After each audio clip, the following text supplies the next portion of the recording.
ఆయన పరిశుద్ధుడిగా వచ్చాడు కదా, మరి ఎందుకు ఆయన చనిపోవాలి? హల్లెలూయా. ఆదికాండం, హల్లెలూయా, ఆదికాండము 4వ అధ్యాయము 8 నుంచి 16 వరకు సిస్టర్ స్పీడ్గా చదవండి.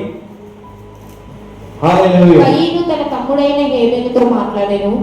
వారు పొలములో ఉన్నప్పుడు కయీను తన తమ్ముడైన హేబెలు మీద పడి అతనికి చంపెను. యెహోవా, నీ తమ్ముడైన హేబెలు ఎక్కడున్నాడని కయీనును అడగగా అతడు, నేను ఎరుగను, నా తమ్మునికి నేను కావలివాడని. ఇక్కడ మొదటిగా భూమి మీదకి వచ్చిన రక్తాపదాల గురించి మనం వినబోతున్నాము. మొదటిగా భూమి మీదకి వచ్చిన పురుషుడు, శరీరం ద్వారా భూమి మీదకి వచ్చిన మనుషుడు. హల్లెలూయా. భూమి మీదకి శరీరం ద్వారా వచ్చిన మనుషుడు కయీను, హేబెలు. కయీను, హేబెలు భూమి మీదకి వచ్చారండి. ఆదామును అవ్వని దేవుడు సృష్టించారు. వారు దేవుడు సృష్టించిన మనుషులు. కానీ మనుషుల నుంచి బయటకు వచ్చిన మనుషులు కయీను, హేబెలు. ఆ కయీను ఆ పొలంలో ఉన్నప్పుడు వారు సంభాషిస్తున్నప్పుడు ఆ తమ్ముడిని కయీను హేబెలుని చంపివేసి ఉన్నాడు. యేసుక్రీస్తు అడుగుతున్నాడు. అక్కడ యెహోవా యేసుక్రీస్తు, పరిశుద్ధాత్ముడు ఆయనే, యెహోవా ఆయనే, శరీరానికి అప్పటికి వచ్చిన ఆయనే, మనలో నివసిస్తున్నవాడు ఆయనే, సమస్తము ఆయనే, ఆది అంతమును నేనే అన్నవాడు, నేనే చెప్పినాడు. నేను తప్ప మనకుడు లేదని చెప్పినవాడు ఆయన. హల్లెలూయా. ఆయన అడుగుతున్నాడు. మొదటివాడు కనబడేవాడిని దేవుడు అడుగుతున్నాడు, కయీను, నీ సహోదరుడు ఎక్కడున్నాడు? దానికి తన సమాధానం ఏం చెప్తున్నాడు? ఆయన అన్నాడు, నా సహోదరుడికి నేను కావలివాడినా, నేను కాపాడేవాడినా, నా సహోదరుడు ఎక్కడున్నాడు చూడడం కోసం నా పనే అది. సృష్టికర్త అయిన దేవుడే వచ్చి అతను అడుగుతున్నాడు, నీ సహోదరుడు ఎక్కడ? ఆయన సమాధానం ఎలా ఉంది? ఎలా మాట్లాడుతున్నాడు? తగ్గించుకున్నాడా? ఇదేదో చూపించున్నాడా? లోపడుచున్నాడా? లేదు, నేను కావలి వాడిని కాదు అని మాట్లాడుతున్నాడు. సిస్టర్ చదవండి ఎక్కడ నుంచి మరలా. అప్పుడు ఆయన, నీవు చేసిన పనేమిటి? నీ తమ్ముని రక్తము యొక్క స్వరము నేలలో నుండి నాకు మొరపెట్టుచున్నది. హల్లెలూయా, హల్లెలూయా. నీవు చేసిన పనేమిటి?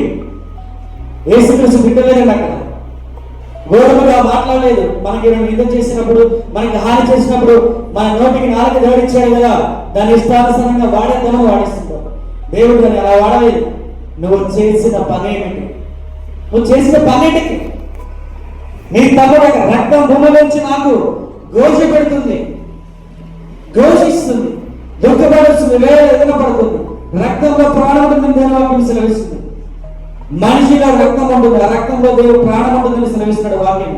ఆ రక్తం తినకూడదని, ఆ రక్తమే మనిషి ప్రాణం అని, ఆ రక్తం మనిషి నుంచి పోతే ఆ మనిషి చనిపోతాడని దేవుని వాక్యం సెలవిస్తుంది.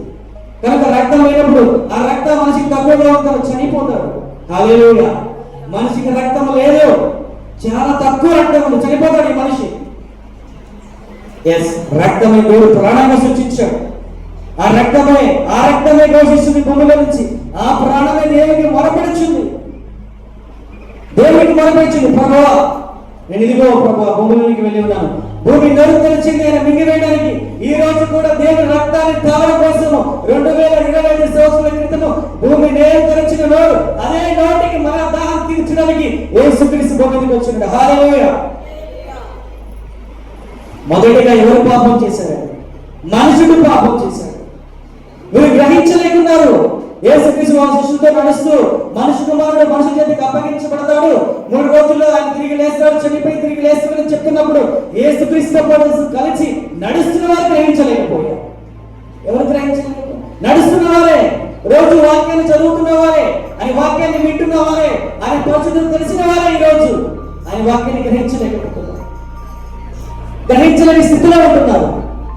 అక్కడ భూమి మొరపెడుతుంది, ఇక్కడ ప్రభువు కూడా మొరపెడుతున్నాడు. మరలా చనిపోయి కూడా ఇప్పుడు కూడా పరిశుద్ధాత్ముడు మన కోసం ఘోషిస్తున్నాడు.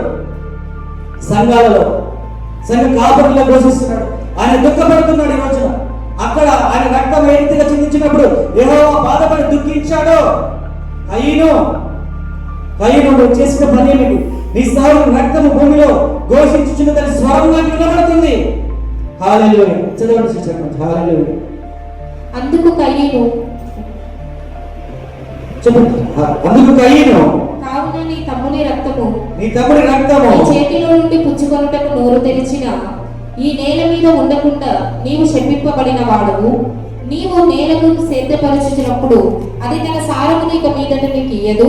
నీవు భూమి మీద దిగులు పడుచు దేశ దిమ్మరివై ఉందువలే.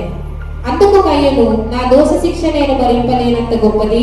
నేడు ఈ ప్రదేశం నుండి నన్ను వెళ్ళగొట్టితివి. నీ సన్నిధికి రాకుండా వెలివేయబడి దిగులు పడుచు భూమి మీద దేశ దిమ్మరినై ఉందును. హల్లెలూయా.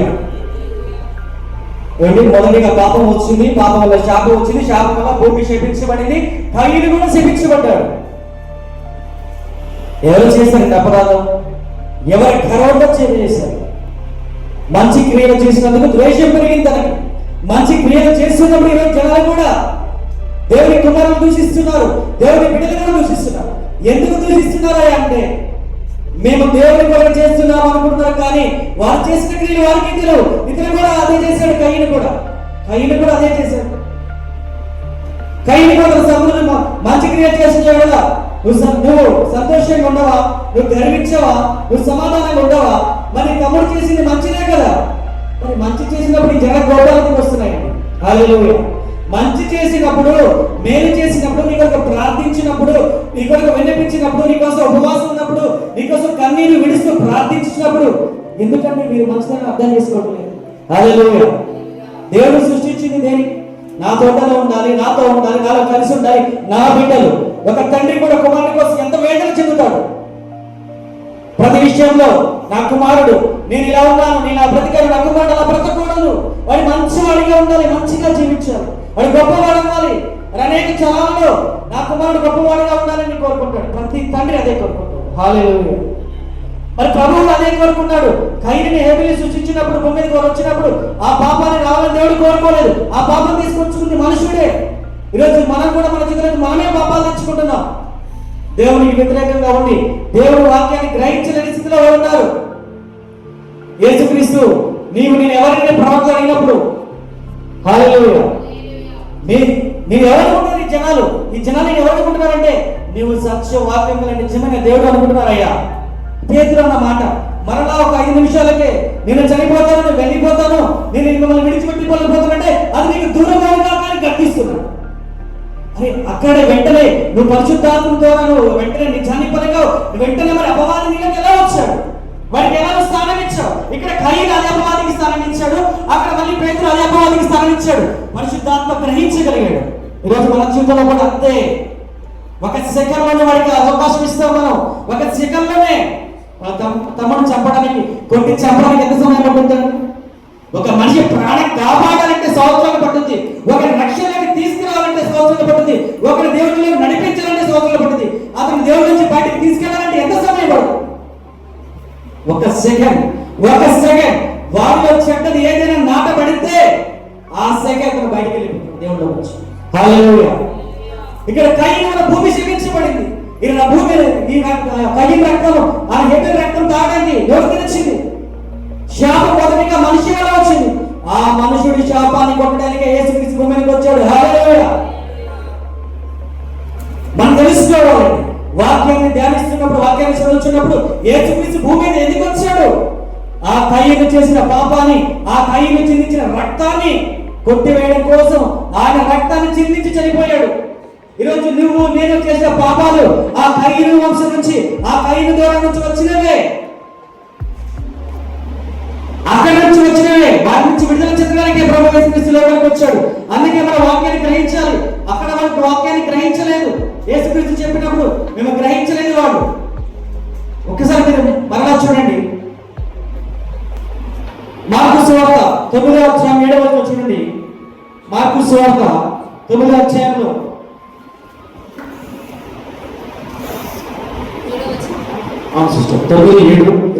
మేఘం ఒకటి వచ్చి వారిని కమ్మగా, ఈయన నా ప్రియ కుమారుడు, ఈయన మాట వినుడి అను ఒక శబ్దము ఆ మేఘములో నుండి పుట్టెను. వెంటనే వారు చుట్టూ చూచినప్పుడు తమ యొద్దనున్న యేసు తప్ప మరి ఎవరునూ వారికి కనపడలేదు. వారు ఆ కొండ దిగి వచ్చి చుండగా మనుష్య కుమారుడు మృతులలో నుండి లేచినప్పుడే గాని అంతకు ముందు మీరు చూచిన వాటిని ఎవరితోనూ చెప్పవద్దని ఆయన వారికి ఆజ్ఞాపించెను. మృతుల నుండి లేచుట అనగా ఏమిటో అని వారి ఒకరినొకరితో తర్కించుకొనుచు ఆ మాట మనస్సులో ఉంచుకొనుడి. హల్లెలూయా. అక్కడ మేఘం కమ్మి ఉందండి. యెహోవా అక్కడ ప్రార్థించి వస్తున్నప్పుడు అక్కడ యెహోవా వచ్చున్నాడు. ఆ మేఘం కమ్మి ఉంది. మీరు ప్రభు మాట వినండి. మీరు ఎవరి మాట వినాలి? ప్రభు మాట వినండి. ఆయన మాటకి లోబడండి. మీరు ఈ చూసిన దర్శనాన్ని మీరు ఎవరితో పంచుకోకండి. మీరు బాగుండి మీకు తెలియాలి చెప్పాల్సిన సమయం ఒకటి ఉంది. ఆ సమయం ఎప్పుడంటే ఈ మనుష్య కుమారుడు శిలువలో పడి 3 దినాల్లో చనిపోయి తిరిగి లేస్తాడు. అప్పుడు ఈ విషయాన్ని మీరు తెలియజేయరు. కానీ ఈ విషయాన్ని మీరు హృదయంలో భద్రం చేసుకోండి అని అక్కడ యేసుక్రీస్తు మాట్లాడుచున్నప్పుడు వాళ్ళు చనిపోవడం ఏమిటి, తిరిగి లేచుట ఏంటి,